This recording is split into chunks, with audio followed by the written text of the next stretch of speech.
That feeling when you use an app and it just works, it feels right. And then there's the other kind, the one that makes you want to just chuck your phone across the room. Well, that feeling, whether it's total delight or pure frustration, that's all about user interface design. Today, we're going to pull back the curtain on this invisible force that pretty much shapes our entire digital world. So here's our game plan. We'll kick things off with the basics, what a UI even is. Then we'll take a peek behind the scenes at the actual design process. After that, we'll get into the golden rules that all the best designers live by. And we'll wrap it all up by talking about why any of this really matters in the tech we use every single day. All right, so first things first. What exactly is a user interface, or UI for short? The best way to think about it is, it's a translator. It's the middleman between you and a machine. It takes all of that complicated code, all the ones and zeros, and turns it into something that we humans can actually understand and interact with. It's the bridge from what we want to do to what the machine actually does. Before we get into the official definition, just take a second. Think about your absolute favorite app, the one you open without even thinking about it. What is it about the layout, the buttons, the way it all flows together that just works? That feeling? Right there. That's the magic of great UI design. Officially, if you want to get technical, the UI is the front-end application view. In plain English, that just means it's everything you see and touch. It's not the code chugging away in the background, it's the visual layer, the buttons you tap, the menus you scroll through. It's the part that's designed specifically for us. So what's the secret sauce that separates a great app from a mediocre one? Well, it usually comes down to these key qualities. The best UIs just feel effortless. They're quick, they make sense, and they behave exactly how you expect them to. I mean, think about it. The apps you use the most are probably the ones you don't have to think about using at all. You know, interfaces haven't always looked the way they do now. For a long time, they were split into two camps. On the one hand, you had the command line, or CLI, just a black screen with text. You had to be a real expert and memorize all these weird commands to do anything. But then came the graphical user interface, the GUI, and, well, that changed everything. It gave us a visual world of icons and windows and cursors that we could actually interact with. Okay, so how does a simple idea turn into a polished, interactive experience that you can hold in your hand? It's definitely not magic, it's a very deliberate process. So let's break down that journey from just a concept to the final design. Now this is super important. The UI design process isn't a straight line. It's actually a spiral.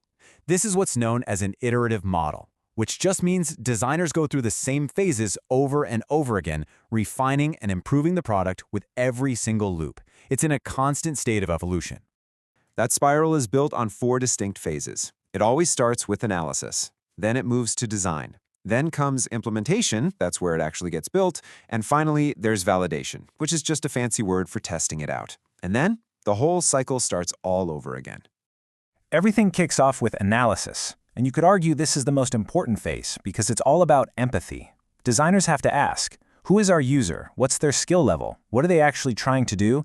And what's their environment like? Are they going to be in a quiet office or maybe on a noisy, bright factory floor? You just can't design something effective without knowing these answers first. Okay, now we are getting to the heart of what makes an interface truly great. These aren't just, some nice suggestions. They're pretty much the foundational rules that guide every single decision in UI design. These incredibly influential principles come from a UI expert named Theo Mandel. They've basically become the bedrock of modern design, and you can boil them all down to 3 essential rules. Let's take a look at the first one. The first and arguably the most important rule is this. The user should always feel like they are in the driver's seat. The interface is there to serve them, not the other way around. So how do you actually put the user in control? Well, you give them options. You provide flexible ways to interact. You let them interrupt or undo their actions. Who hasn't been saved by the undo button, right? You allow advanced users to customize things, and you hide all the complicated technical stuff from casual users.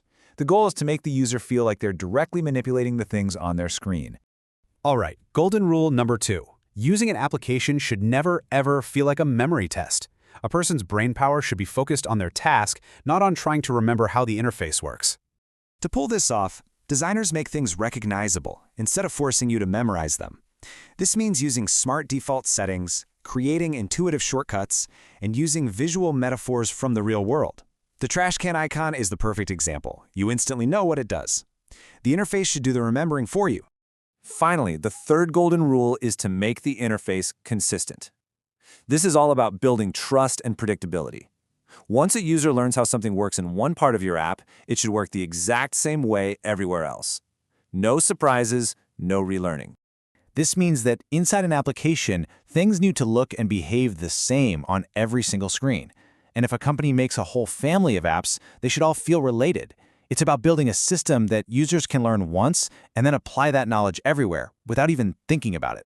So those 3 golden rules are kind of held up by a handful of key design principles. You can think of these as the foundational pillars that ensure a really great user experience. And you'll see these ideas build on everything we've talked about. Great UI is always user-centered, it's consistent, and it's simple. It also provides feedback, like a button changing color when you press it so you know it worked. And this is huge, it has to be accessible so people with disabilities can use it. And finally, it's got to be flexible so it can adapt to different users and different situations.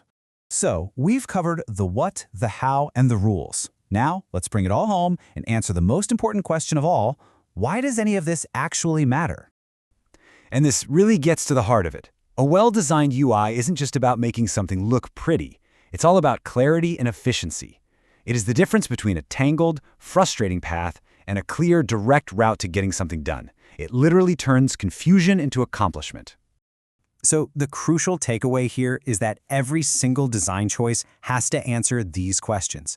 Is it focused on the user? Is it consistent? Is it simple? And is it accessible to everyone?